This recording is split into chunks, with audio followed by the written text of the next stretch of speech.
Good morning. Today I am experimenting with sourdough a little bit. I've been saying that hypothetically you should be able to take your favorite bread recipe and just take the yeast out and use sourdough starter. So that's what I'm doing today.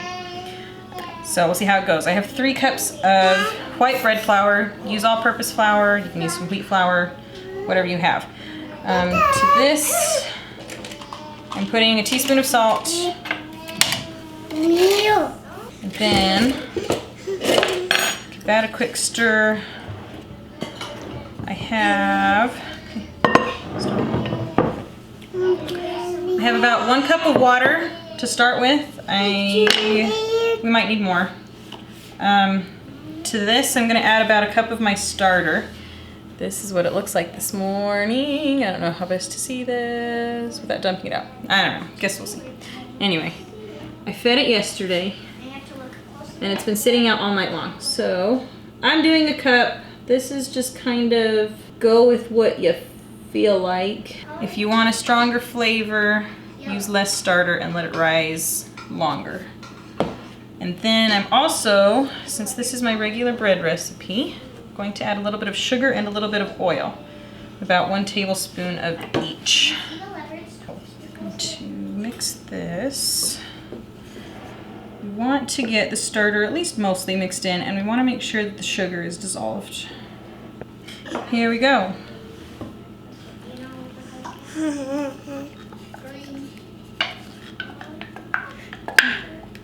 And then we mix as usual.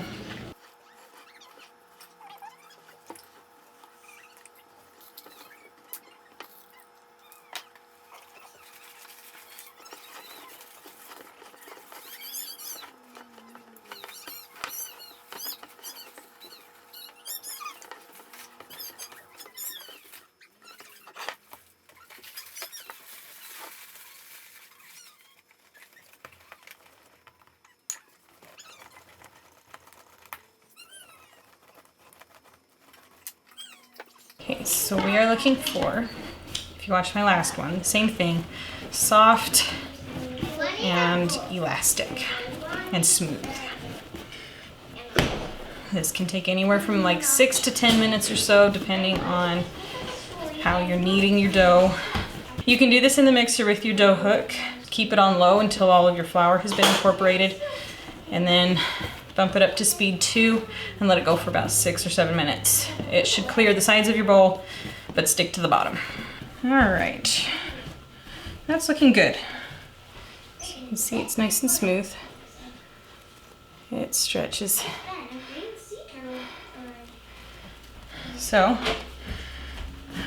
form that into a ball, spray my bowl, spray the top, cover with plastic, and let it rise. This I'm going to rise in my oven. I'm going to keep the oven turned off, but I have a pot of water boiling on the stove, just a small like 4-quart pan. And I'm going to put the whole pan with the boiling water in it in the bottom of my oven and put this on the rack above it.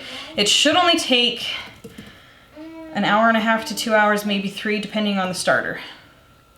So I'm going to start checking it at an hour and a half.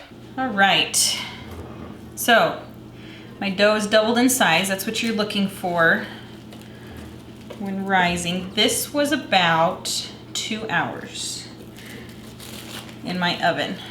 I meant to mention earlier too that if you don't want to use your oven, just put it in a warm spot and it should still take just a couple of hours. So lightly flour your counter or your table. We're not incorporating any more flour, so don't overdo it. Just do a little bit, just to keep it from sticking. Just turn that out. I'm using my 1.5 quart pan again.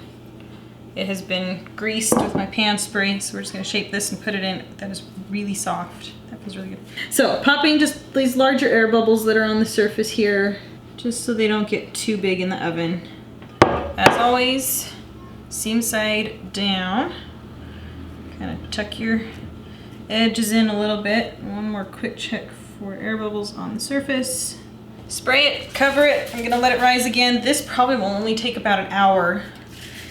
So I will check it in about half an hour and see where it's at and preheat my oven to 375 before this is finished rising. Okay, my dough is ready for the oven. I'm just gonna show you really quick. This was rising for an hour. So just like with my other breads, this is how I test all of them. So I just gently poke it. It'll leave a slight indentation, but it will still spring back. This bakes for about 40 minutes. And I always rotate my pan halfway through baking.